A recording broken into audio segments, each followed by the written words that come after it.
Mesdames et messieurs, bonjour et bienvenue sur Congo Monde Télévision. Merci de nous rejoindre en direct depuis la faculté de lettres et sciences humaines de l'université de Lubumbashi, où se tient à ce moment même une conférence débat organisée par le réseau de journalistes en santé sexuelle et reproductive en partenariat avec MSI RDC. Cette rencontre s'adresse aux étudiants du département de sciences de l'information et de la communication autour d'un thème d'une grande importance: droit en santé sexuelle et reproductive, s'informer et agir. Une thématique au cœur des préoccupations des jeunes désirés de mieux comprendre les enjeux liés à la santé sexuelle et reproductive, mais aussi leur rôle en tant que futurs communicateurs dans la diffusion d'une information juste, responsable et inclusive. Pour ouvrir cette conférence, nous écoutons Jules Ntambwe, représentant du RJSSR. Il prend la parole au nom de la coordonnatrice Madame Bibi Chimbete pour planter les décors de cette journée d'échange. Vous, parce que vous êtes des acteurs de demain, les acteurs du changement de demain. Entre nous, nous suivons régulièrement les informations. Nous sommes branchés sur les réseaux sociaux. Nous sommes branchés sur les radios et télévisions. Qui peut me parler combien d'émissions qui passent à la télévision sur la santé par semaine? 5 minutes dizaines. Mais combien de minutes on donne aux émissions politiciennes? Musique, les chroniqueurs? Économique, il y en a? Économique, ça va? Voilà. Voilà pourquoi en 2018, juste après l'adhésion de notre gouvernement au protocole de Maputo, le protocole de Maputo, c'est un instrument juridique qui est comme une charte des droits des peuples et des populations centrée sur la femme, qui est souvent méconnue. Tu as déjà entendu parler du protocole de Maputo? Protocole de Maputo? Personne. Voilà. Et aujourd'hui, pour ne pas vous prendre beaucoup de minutes, nous sommes venus vous partager sur les droits en santé sexuelle et reproductive. Le réseau de journalistes qui a été créé à Kinshasa a trouvé des lacunes dans le traitement des informations liées à la santé. Nous avons compris que nos collègues, nos politiciens, notre gouvernement met peu de moyens en ce qui concerne la santé. Or, entre nous soit dit, nous vivons dans des environnements totalement inondés d'immondices. Nous sommes exposés à beaucoup de maladies. Nous sommes exposés à beaucoup de choses, beaucoup de fléaux. Mais on n'en parle pas. Et on n'en parle pas du tout parce que les journalistes spécialisés ne sont pas là. Les journalistes sont plus à la politique. Sont plus là où il y a l'argent, chez le gouvernement. Oh non, je suis attaché de presse au gouvernorat, je travaille avec un député, je suis au ministère, ceci, cela. Mais est-ce que c'est cela seulement notre mission en tant que journaliste? Voilà pourquoi nous, le réseau des journalistes pour la santé sexuelle et reproductive, nous avons décidé de réunir la faculté des lettres. Mais très généralement, nous avons voulu réunir les futurs journalistes de demain. C'est pour vous sensibiliser sur la santé sexuelle et reproductive qui est comme un levier du développement de demain. C'est-à-dire, si notre santé sexuelle, qui est un état de bien-être émotionnel, social, et quoi encore? Culturel. Voilà. Pourquoi culturel? Pourquoi culturel? Parce que notre coutume, nos us et coutumes sont plus centrés sur la femme. Et surtout en défaveur de la femme. trop d'interdits sur la femme. La femme ne peut pas faire ça, la femme ne peut pas faire ça, la femme doit rester à la cuisine. C'est tous ces droits-là que nous avons compris. Non, nous ne pouvons pas être seulement avec le gouvernement pour parler de politique, pour parler d'autres choses, mais nous devons parler sur les droits des femmes. Lesquels des droits nous avons spécialisé notre droit en santé sexuelle et reproductive. Et la santé sexuelle et reproductive a beaucoup de composantes, notamment la planification familiale. Les infections sexuellement transmissibles, le prof l'a dit. L'avortement sécurisé. Et c'est notre thématique que nous parlons régulièrement depuis 2018, parce que nous avons compris, d'après les statistiques qui nous ont été partagées par le Programme national de la reproduction PNSR, que l'avortement est la deuxième cause de mortalité maternelle. Mais peu abordé dans nos médias, entre nous tels que nous sommes là. Qui a déjà entendu parler d'un décès suite à l'avortement?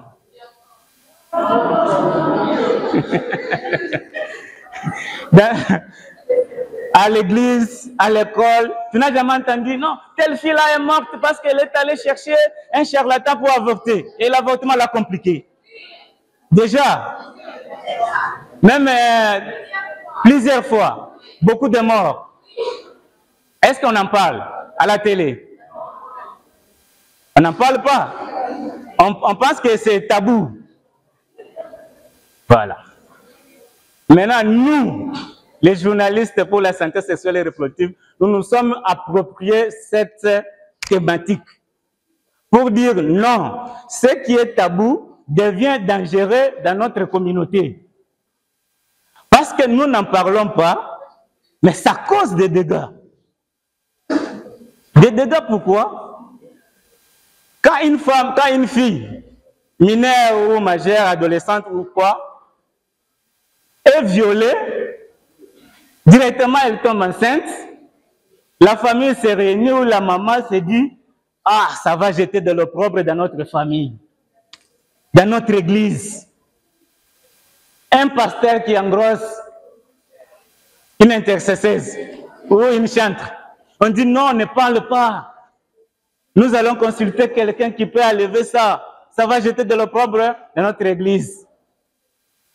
Et on part chez qui? Chez un charlatan. Chez un vieux du coin spécialiste en curtage. Un vieux du coin spécialiste. Une maman à côté qui vous dit, prends les fèves de manioc, utilise ça, ça va quitter directement. Et demain après demain, c'est le décès. C'est la mort, par-ci par-là. Moi, j'ai connu une fille à Kinshasa. Elle était grosse jusqu'à arriver à 6 mois. Elle ne parlait pas. Et sa maman lui dit, oh, tu vois, nous sommes dans un quartier où il y a la belle famille. Et tu vois, ça va créer des problèmes. Allons chez le pharmacien là, elle va te prescrire le médicament. Tu vas prendre ça et ça ne va pas te causer de problème. Et la fille est partie. Elle a pris les médicaments, ça a compliqué. Jusqu'à sa mort. Quand on a mené des enquêtes, on trouve que non, la fille était déjà grosse, déjà à 8 mois.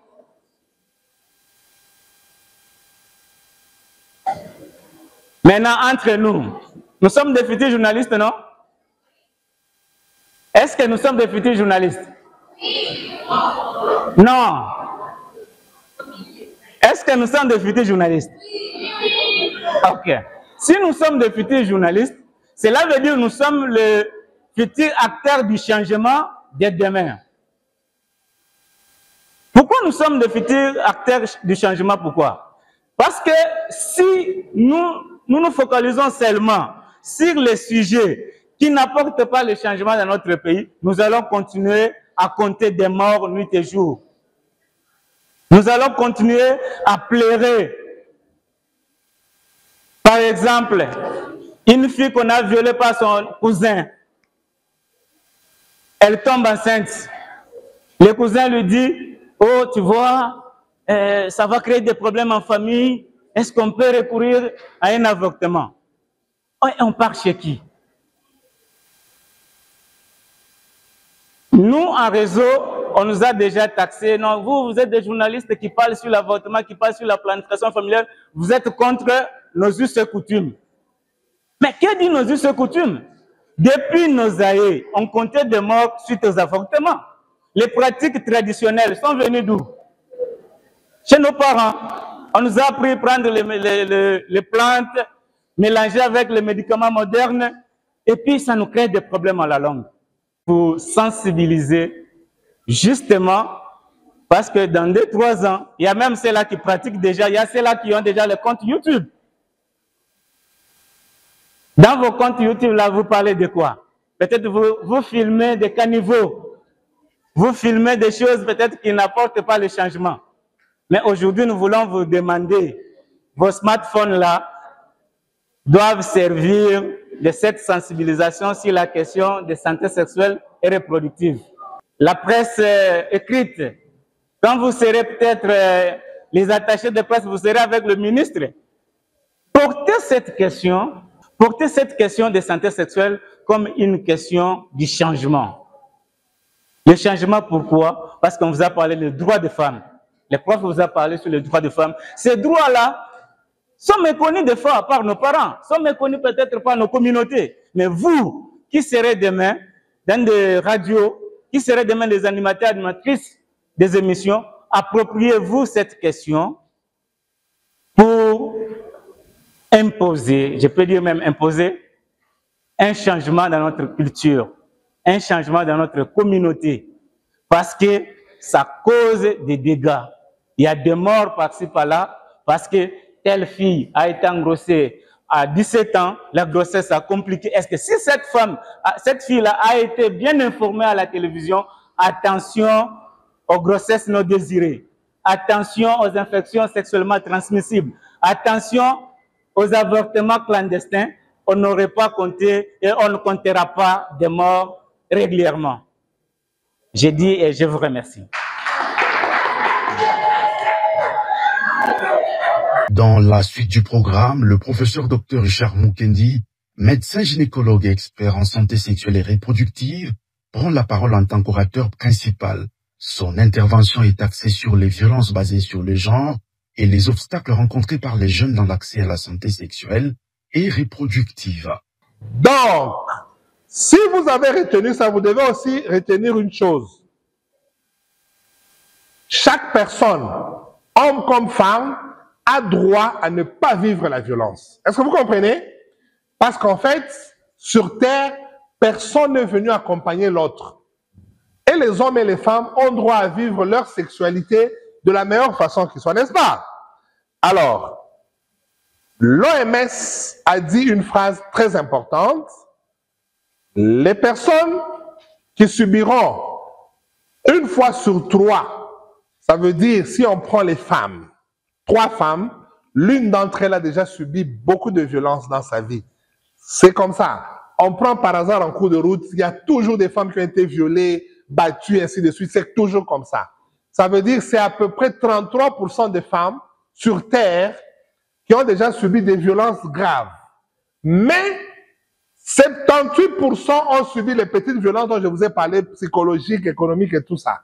Est-ce que vous suivez? Pour dire ceci, pour dire que si nous sommes justes, il faut apprendre déjà aux jeunes que vous êtes à savoir comment se protéger contre les violences, parce que très souvent, les violences viennent parce qu'on n'a pas reçu la meilleure éducation qui soit. Pourquoi je vous dis ça? Je vous dis ça parce que les hommes pensent que frapper une femme, c'est ça être un homme. Je me rappelle d'un de mes oncles qui me disait, « Petit, le jour où tu te maries, le premier jour, la femme te sert à manger, elle est devant toi avec, elle sert seulement, vous vous mettez, vous finissez seulement de prier comme ça, tu la gifles. » Et moi, je lui ai demandé, pourquoi je vais la gifler? Ah, mais justement, tu vas lui dire, tu n'as rien fait, je t'ai frappé. Alors, le jour où tu vas faire quelque chose, mais je vais te tuer. Comme ça, là. Ah, ouais. Donc, raisonnement déjà. Alors, vous voyez que des hommes pareils comme mon oncle là, sont des hommes toxiques qui pensent que la violence est très nécessaire envers les femmes. Un de mes grands-pères me disait, dans la maison, le premier enfant éduqué, c'est sa femme. Donc la femme, on doit l'éduquer comme on éduque les enfants. Est-ce que c'est vrai? Voilà. Alors, les hommes qui aiment frapper les femmes, il y a un adage qui dit ceci, un homme qui frappe une femme n'est pas un homme, un homme qui frappe une femme est une femmelette. En fait, on ne peut pas imposer sa position par la force, il faut convaincre. Est-ce que vous suivez? Il faut juste convaincre la femme, si tu as du charisme, elle va écouter. Même si c'est vrai qu'il y a des femmes impossibles, hein? N'est-ce pas? Dans une relation saine, il faut qu'il y ait quoi? La confiance. La confiance, malheureusement, se cultive. N'est-ce pas? La confiance n'est pas donnée gratuitement. Pour mériter la confiance, il faut se comporter de façon à ce que la personne se dise « faire confiance à ma femme, faire confiance à mon mari, faire confiance à mon copain, faire confiance à mon fiancé mérite d'être fait parce que, justement, j'en récolte les fruits. » Mais très souvent, dans les relations à la part de la confiance, il y a quoi? La jalousie et la méfiance. N'est-ce pas? Hein? Alors, comme je l'ai dit, dans une relation, il faut éviter de critiquer l'autre et de le diminuer. Est-ce que vous avez compris? À part ça, vous avez l'anxiété, les insomnies, les attaques de panique. Avez-vous déjà vu les femmes, elles sont jeunes, mais elles ont l'air vieilles. Pourquoi? À cause du stress. Ça veut dire qu'elle ne dort pas suffisamment, ce qui veut dire même son épanouissement au visage, on ne voit plus ça. Est-ce que vous suivez? À part ça, vous avez les attaques de panique et parfois vous avez aussi des troubles mentaux. Vous savez ça? Parfois, la femme peut se décharger sur les enfants. Elle frappe tous les enfants, elle en blesse même. Tellement elle ne peut pas frapper son mari, elle se déverse sur les enfants. Est-ce que vous suivez? Mais qui est responsable de ça? C'est le mari. C'est la violence psychologique du mari qui a fait ça. On peut aussi avoir ce qu'on appelle des troubles comportementaux à cause de la violence dans les relations entre hommes et femmes. Les abus d'alcool, de drogue, l'automutilation, les comportements sexuels à risque, les homicides. Je connais beaucoup de femmes qui viennent dans mon cabinet. Elle a couché en dehors de son mariage avec un autre homme. Elle a attrapé des infections sexuellement transmissibles. Elle me dit, mon mari travaille à Colosie, il va revenir dans une semaine. Il faut que ma maladie ici finisse rapidement. Alors moi, je lui demande, mais pourquoi tu as fait ça? Oh, j'ai fait ça parce que lui aussi me fait ça, non? Alors, là, j'aimerais vous dire une chose, mes chers amis. Ne faites jamais l'erreur de reproduire l'erreur de l'autre pour vous venger. C'est tellement bête. Pourquoi? Quand un homme trompe une femme, ça peut souvent s'arranger facilement parce qu'il n'a rien retenu dans sa tête. Mais vous, les femmes, quand vous trompez les hommes, ça vous marque. Est-ce que vous suivez ça? Alors, vous, les femmes, vous avez une dignité à préserver. Votre mari se comporte mal, vous soyez digne et respectueuse et vous verrez qu'il va changer. Est-ce que vous suivez, hein? Donc, n'imitez pas le comportement de l'homme en pensant que si moi j'imite, alors, en ce moment-là, lui ou l'homme va laisser. C'est faux. Est-ce que vous suivez?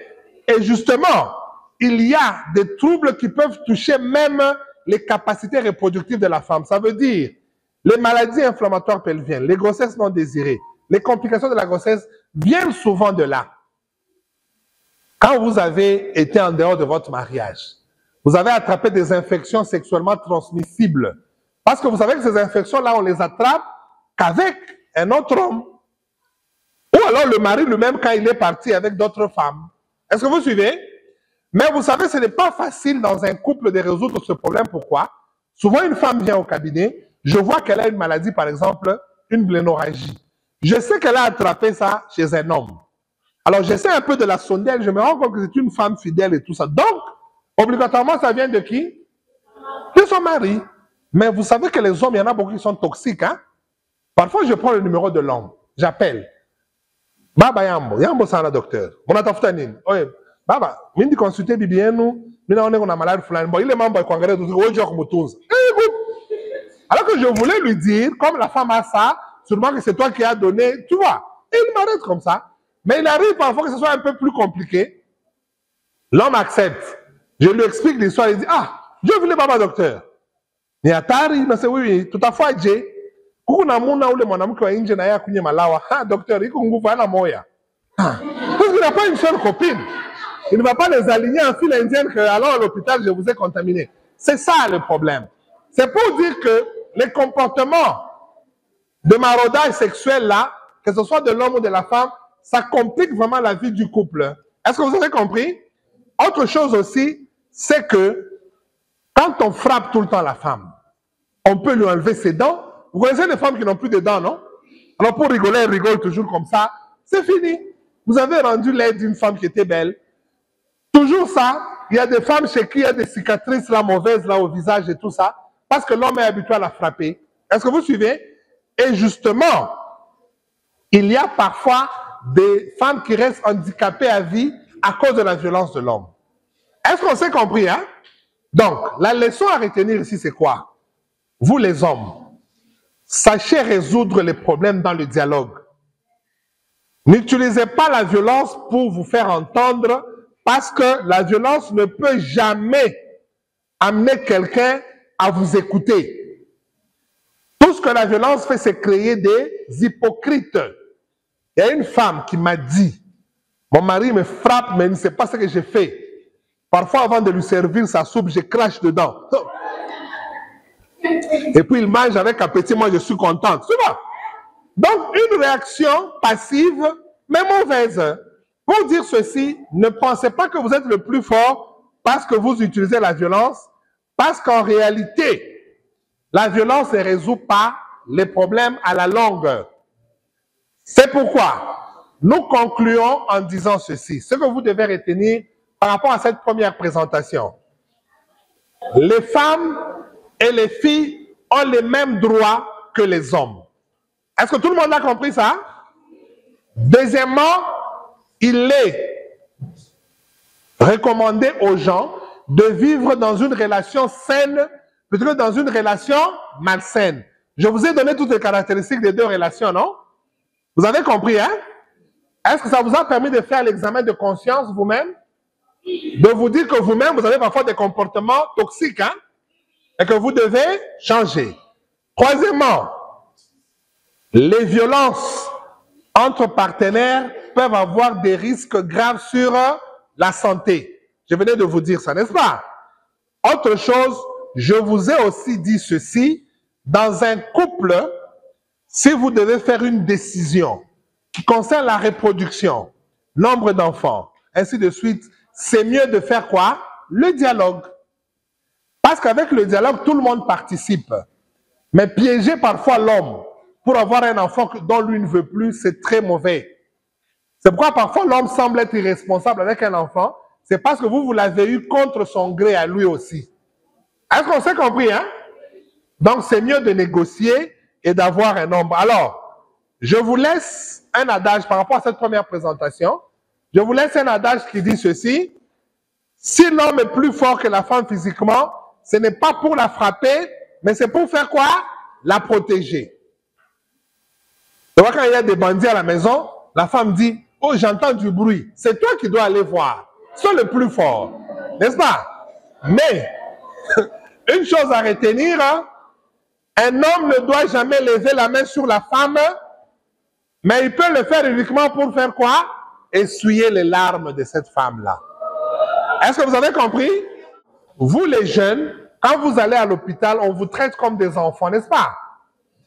Est-ce que vous êtes encore des enfants? Mais est-ce que vous êtes suffisamment adultes? Vous êtes au milieu, non? C'est la raison pour laquelle on doit vous traiter d'une façon particulière, mais très souvent, c'est que les parents, c'est que les encadreurs à l'université ou à l'église ou ailleurs, là où vous allez, ce que les adultes vous disent, il faut toujours écouter d'abord. Est-ce que vous suivez? Parce que vous, étant jeune, vous avez ce qu'on appelle le complexe de la contestation inutile. Parfois, vous contestez les choses juste parce qu'il faut contester. Mais non. Souvent, il faut écouter parce que les parents que vous voyez ont été jeunes comme vous. Ils ont fait des erreurs. C'est la raison pour laquelle ils vous donnent certains conseils pour que vous ne fassiez pas les mêmes erreurs. Est-ce que vous avez compris? Alors, c'est par rapport à ça qu'on dit ceci. Quels sont les obstacles que vous, les jeunes, vous rencontrez dans les hôpitaux? Un, ce sont les obstacles structurels. Comme la législation des politiques l'exige, il y a souvent exigence de la présence du parent. Alors, je dois vous dire une chose. Jusqu'à 18 ans, un enfant est sous tutorat de ses parents ou d'un adulte, oncle ou tuteur quelconque. Mais après 18 ans, vous devenez majeur. Mais quand on est majeur, ça ne veut pas dire qu'on connaît tout. C'est la raison pour laquelle être ouvert aux adultes ne vous diminue en rien. Souvent, vous le savez très bien, il n'y a personne d'autre que vos parents à vous qui veulent votre bien dans la vie. Est-ce que vous le savez? Donc, les conseils que vos mamans, vos parents vous donnent, c'est les meilleurs conseils parce que eux, ils savent ce qui est bien pour vous. Est-ce que vous avez compris? Donc, si vous rencontrez dans la vie des gens qui essayent de détruire l'éducation que les parents vous ont donnée, très souvent, ces personnes-là vous manipulent parce qu'elles veulent obtenir quelque chose de vous. Est-ce que vous comprenez? Je me rappelle, nous tous, ici, quand on était jeunes, la fille me dit, ah, il est déjà 17h20, je dois rentrer. Chez nous, mon père a dit, on ne doit pas dépasser 18h. Et souvent, moi, je lui disais quoi? C'est lui qui va t'épouser. Tu vois? Une méchanceté absolue, moi-même, que je suis parent aujourd'hui, je me dis, c'est pas possible. Comment est-ce qu'on pouvait être aussi bête et méchant comme ça? Hein? Pour dire à la fille que c'est ton père qui va t'épouser. Or, quand vos parents vous disent de ne pas rentrer après 18h, c'est parce qu'ils savent que les mauvaises choses se passent la nuit. Est-ce que vous suivez? Est-ce que vous êtes d'accord que à chaque fois que vous avez des problèmes de santé et autres, c'est mieux d'en parler à un adulte? Est-ce que vous suivez? C'est mieux toujours d'en parler à un adulte de confiance, surtout s'il est une référence morale pour vous. Est-ce qu'on s'est compris, hein? Parce qu'à l'hôpital, quand vous allez à l'hôpital, parfois vous rencontrez des médecins, des infirmiers, des infirmières qui dévient votre bonne éducation. Est-ce que vous êtes d'accord? C'est la raison pour laquelle l'éducation que vous avez reçue, il faut toujours que ça soit ça, votre, si vous voulez, échelle de valeur qui doit vous aider à vous comporter dans la vie.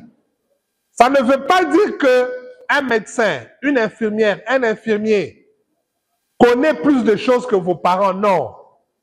Un médecin qui vous donne un mauvais conseil, il faut toujours en parler aux parents pour que les parents vous disent si le conseil-là vaut la peine d'être suivi ou pas. Est-ce qu'on se comprend? C'est ça le premier obstacle. Deuxièmement, nous rencontrons souvent dans les hôpitaux, dans les services de soins, ce qu'on appelle des obstacles socio-culturels.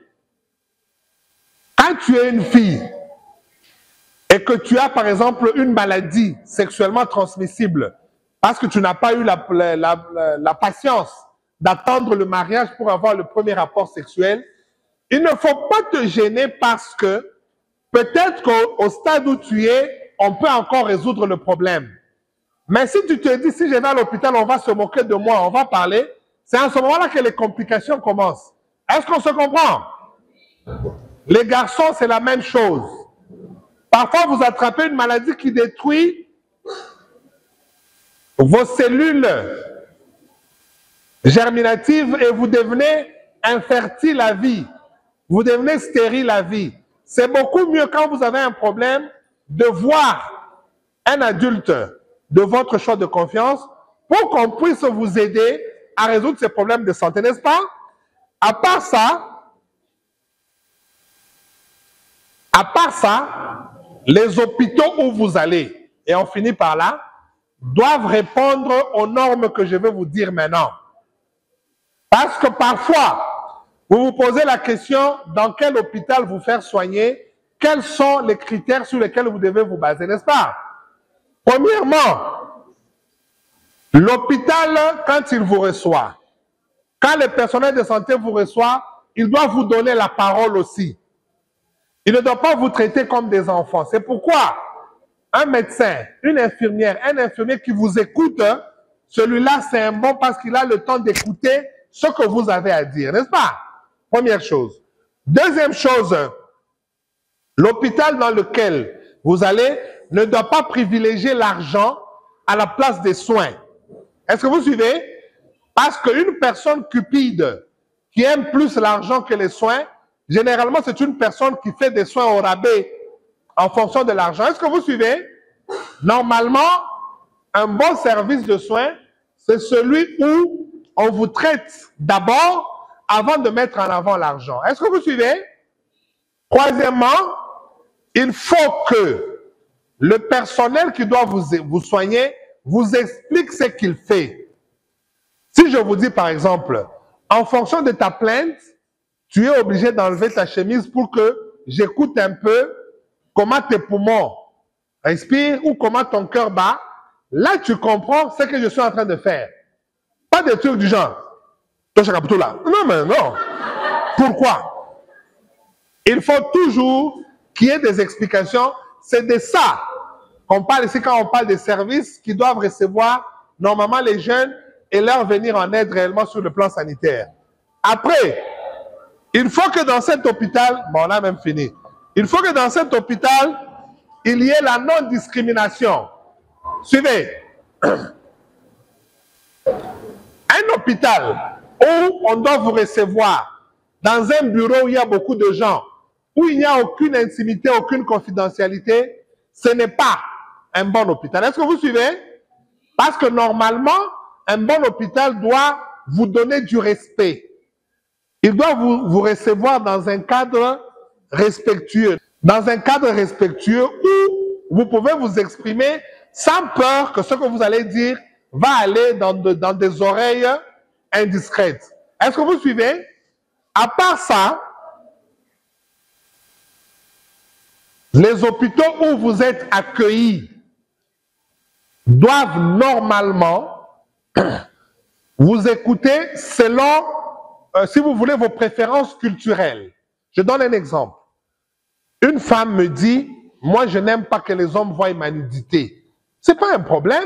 Je vais appeler une infirmière, j'ai dit, madame, vous l'examinez puis vous me dites ce qu'elle a, comme ça j'écris les produits en fonction de ça. Il ne faut pas qu'un médecin vous impose. Non, ici chez moi, c'est moi qui dois voir. Non. Non. Parce que les préférences culturelles d'une personne doivent être respectées. Est-ce que vous comprenez ça? Est-ce que c'est bien compris pour tout le monde? Parce que vous avez bien compris ça, je finis par vous dire ceci. Quand vous devez aller vous faire soigner, les professionnels de santé qui doivent vous recevoir doivent être le prolongement de l'éducation que vous avez reçue. Est-ce que vous suivez? Quand vous trouvez des gens qui vous obligent à faire autre chose que l'éducation que vous avez reçue, refusez d'abord ça, allez en parler à des adultes, allez en parler à vos parents, à votre papa, à votre maman, à votre oncle, à votre tante, à qui que ce soit, pour bien vérifier ce qui va se faire au niveau justement du service des soins. Est-ce que nous nous sommes compris? J'ai voulu vous donner ceci pourquoi? Parce que vous les jeunes, vous rencontrez beaucoup de problèmes dans les milieux de soins et malheureusement, comme vous n'avez pas suffisamment de maturité, les personnels de soins arrivent à abuser de votre ignorance. C'est la raison pour laquelle on a trouvé que, avec le réseau des journalistes pour la santé sexuelle et reproductive, il faut éveiller, si vous voulez, la maturité des jeunes pour qu'ils sachent de quelle façon ils doivent être traités et de quelle façon on doit les traiter dans les services où justement ils auront accès à des services de santé. Voilà, c'est à peu près ça. Est-ce qu'il y a des questions par rapport à la deuxième présentation? Voilà. Alors, ce que nous allons vous demander maintenant en finissant, c'est ceci. Aujourd'hui, nous avons fait deux présentations. La première, nous avons parlé des relations saines dans le cadre de la santé sexuelle et reproductive. Tout le monde a compris, n'est-ce pas? Les conseils qu'on vous a donnés, vous allez les utiliser parce que vous le savez, ce que quelqu'un vous dit de bien, il n'a pas besoin de le cacher. Mais si quelqu'un vous dit une chose, il dit ne dites pas à vos parents, ne dites pas ceci, sachez que c'est un mauvais conseil d'office. Est-ce que tout le monde a compris? Parce que normalement, ce qui est bon, on ne doit pas le cacher. Si on vous demande de cacher quelque chose, ça veut dire qu'il y a quelque chose de manipulation dans cette action-là. Est-ce que tout le monde a compris?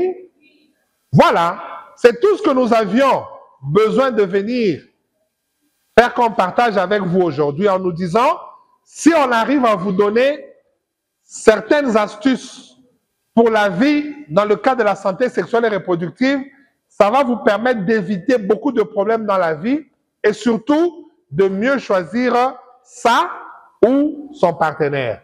Merci beaucoup pour votre attention. On a fini.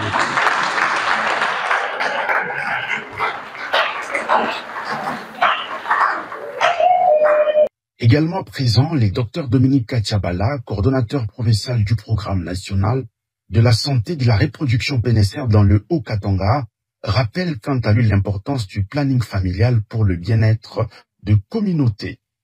Vous adressez un mot. Évidemment, le professeur Richard est passé pour vous parler de la planification familiale, mais aussi des soins complets d'avortement. Ce qui était déjà une très bonne chose. Mais on voulait juste dire que ces activités sont pérennes au niveau de la province. Et il y a un programme qui est chargé de santé de la reproduction. C'est qu'aujourd'hui, vous êtes encore étudiante, mais demain, vous serez de parents. Et la bonne façon de faire, c'est de pouvoir avoir les enfants pour ceux qui les désireront quand vous voulez les avoir. Avoir un enfant doit cesser d'être un hasard, mais un choix, puisque l'enfant est précieux. Il ne doit pas venir au monde par hasard. Et pour ce faire, au niveau du programme national de santé de la reproduction, nous aidons nos enfants que vous êtes, nos filles et nos sœurs, à pouvoir avoir une idée, quand vous serez dans le mariage, de planifier les naissances.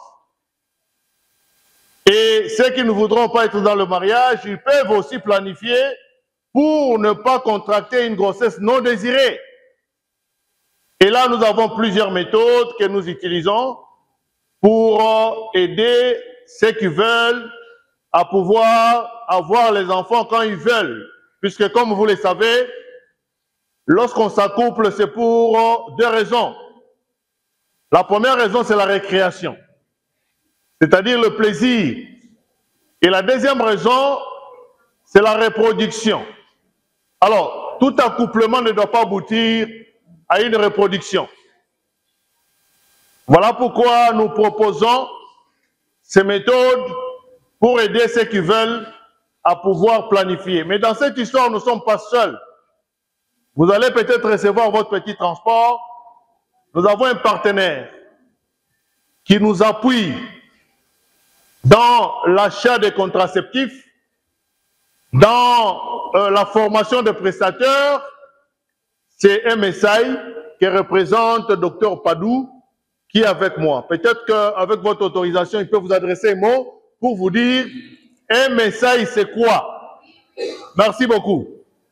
De son côté, le docteur Padou Kabamba, manager de MSI RDC pour la région du Katanga, revient sur le rôle de son organisation qui constitue aujourd'hui la plus grande communauté de spécialistes en planification familiale à travers les mondes. Ok, merci. Merci pour votre présence. Je sais que vous étiez là depuis midi parce qu'il y a une équipe qui nous a précédés, qui est venue déjà à midi. De midi à 14h, vous avez donné votre temps pour nous écouter. Et je pense qu'on a choisi parmi toutes les facultés, c'est votre faculté qui a été choisie, n'est-ce pas? Donc vous avez écouté bien Dr Dominique qui a parlé de la planification familiale. C'est vrai, nous, on peut planifier les activités, mais s'il n'y a pas de communication, on n'aura pas de clientes, n'est-ce pas? Donc, voilà le choix. C'est vous qui devez normalement communiquer pour nous. C'est comme un courant, un couloir de transmission. Donc, ce que nous avons planifié, pour que la communauté puisse savoir ce que nous faisons, il faudrait qu'il y ait une communication. Vrai ou faux? Donc, c'est à travers vous. C'est vous qui devez amener le message pour que les gens puissent comprendre c'est quoi la planification familiale et les méthodes qui en découlent dans la planification familiale. OK? Je ne vais pas trop me détailler sur la planification familiale. Je vais beaucoup plus parler sur MSI.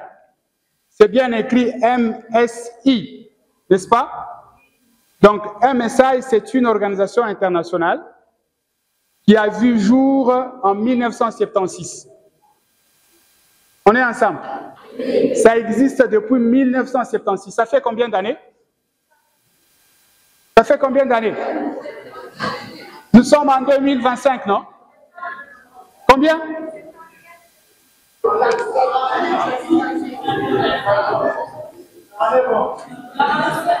2025. Vous avez vos téléphones, non?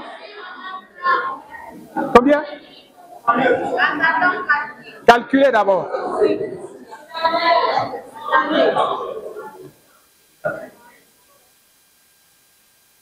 Ça fait combien? Vous n'avez pas trouvé? C'est au-delà de 40 ans, n'est-ce pas?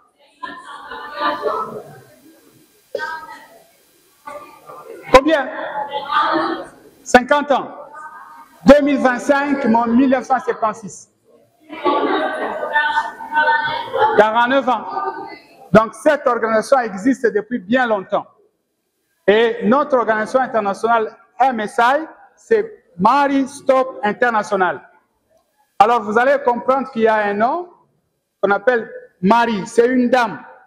Cette dame-là, c'est une militante du droit de la femme et elle a aussi beaucoup plus apporté dans la planification familiale. Voilà pourquoi ceux qui ont fondé cette organisation ont dédié son nom à cette femme-là. OK? Nous avons comme siège Londres. On est ensemble. Mais en RDC,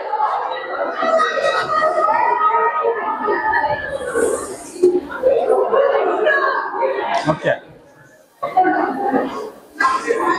Voilà, je continue.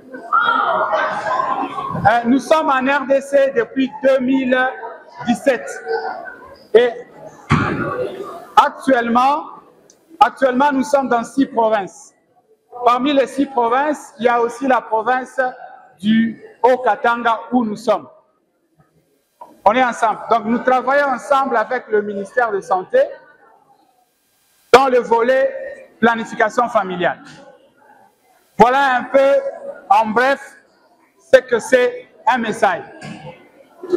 Et ici à Lubumbashi, dans le Haut-Katanga, nous avons commencé depuis janvier 2025 et nous appuyons le ministère de la Santé à travers le service, le département PNC. 3 choses. Nous avons commencé, MSI a vu jour en 1976. Le siège, c'est à Londres. Mais au niveau de la RDC, MSI a commencé depuis 2017. Et nous avons comme coordination nationale au niveau de Kinshasa, qui est représenté par Dr Patrick. Et nous sommes dans 6 provinces en RDC. Parmi les 6 provinces, il y a la province du Haut-Katanga. Nous avons commencé dans le Haut-Katanga depuis janvier 2025. Voilà un peu MSI. Je ne sais pas si vous avez des questions pour nous. Voilà, merci beaucoup. Et pour clore cette rencontre, nous recueillons les impressions de quelques étudiants participants. Vous entendrez successivement Benita Cham Kandongo, Junior Mukendi, Ketia Kaio Amani et Gabriel Kabouya au micro de Congo Monde Télévision. Ce que j'ai retenu, c'est que l'intervenant nous a parlé de types de violences. Il nous a parlé des violences physiques, psychologiques, mentales, tout ça. Il nous a aussi dit que les femmes et les hommes doivent être sur les mêmes piédestals et qu'il n'y a pas de différence entre l'homme et la femme. Et il a parlé plus aux femmes pour dire que quand nous grandissons dans les familles africaines, il y a cette chose qu'on nous inculque dans la tête pour dire que la femme est inférieure et que l'homme peut taper la femme, tout ça. Et tout ça fait partie de tout ce qu'il y a comme violence. Ouais, il a parlé sur le sujet tabou comme ce que les parents ne disaient pas forcément aux enfants. Il a aussi dit par rapport aux hôpitaux que quand nous allons à l'hôpital et que quand on est femme, on a une certaine maladie, des infections, tout ça, qu'on avait le droit de dire ouvertement ce qui n'allait pas dans notre corps, au lieu de cacher. Et quand on cache ces genres de maladies, ça peut produire à la longue des conséquences plus graves. Il peut y avoir des conséquences plus graves. Et voilà, c'est un peu ça. Oui, c'était très nécessaire parce qu'il nous a parlé aussi des relations saines et des relations toxiques qu'on a dans la vie. Pas seulement il ne nous a pas seulement parlé des relations amoureuses. Il a dit qu'on peut avoir tout type de relations, peu importe, que ce soit amicale ou amoureuse. Et il nous a dit qu'il fallait opter pour une relation saine et éviter les relations toxiques. Aujourd'hui, sur la conférence basée sur les violences sexuelles, nous avons appris plusieurs choses, plusieurs violences dont on ignorait parfois. Et l'accent a été mis sur plusieurs choses dans nos foyers, la façon dont nous vivons ou la façon dont nous sommes en train de voir et de vivre avec les jeunes filles et les jeunes demoiselles à la maison. Et ça a été très enrichissant parce qu'on a fait part et on nous a conseillé de comment vivre, surtout dans nos sociétés où la culture africaine impose à ce que l'homme ait de l'autorité sur la femme et ce qui aboutit à des violences, à de l'agression. Parfois, dans certains foyers, on trouve des hommes qui tapent leurs femmes et qui ne sont pas surtout aimants envers elles. Et on nous a aussi parlé des cas ou des conséquences des violences.